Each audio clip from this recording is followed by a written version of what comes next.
Blackstone Audio presents The Gilmore Girls Companion by A.S. Berman. This book is read by Nat Segaloff.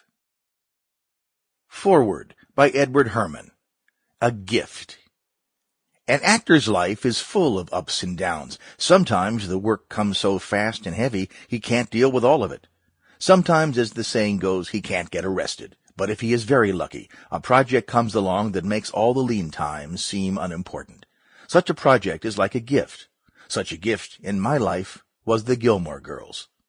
I had avoided episodic television for years until I read the pilot for a new show that I thought was hip, smart, funny, and an ironic turning on its head of the usual teen show format.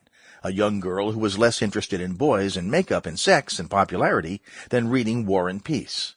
Adults were not automatically idiots, and the dialogue was sharp, funny, and loaded with literary awareness. It was, in a word, intelligent.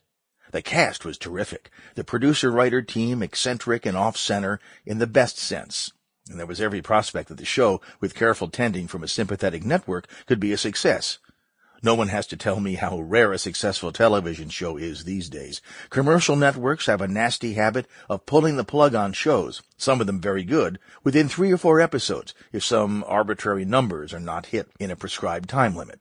Not so the WB network, at least with the Gilmore Girls. However, the decisions were made to keep the show going, and I don't pretend to know what blood was shed in that struggle. We were given a second season and the chance to build an audience.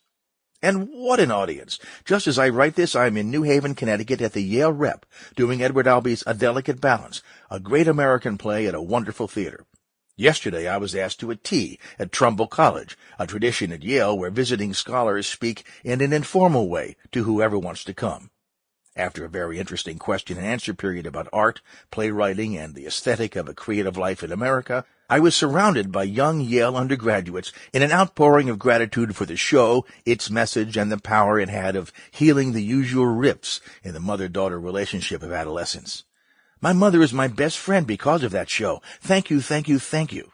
Of course, it might have helped that the setting of Rory's college days was Yale, but the message was clear. The show had a truly positive and powerful influence on kids trying to make creative decisions about their futures at the most confusing and trying times of their lives, the infamous teen years. There is so much garbage out there encouraging kids to take the road of least resistance, and here was a show that was amazingly popular, telling them to raise the bar and try for something less vulgar, something better, and doing it with grace, humor, and wicked wit. As I said, a gift. Warner Brothers Studio was a great place to work. All those ghosts of Cagney and Bogart and Errol Flynn. And the work... Sample complete. Ready to continue?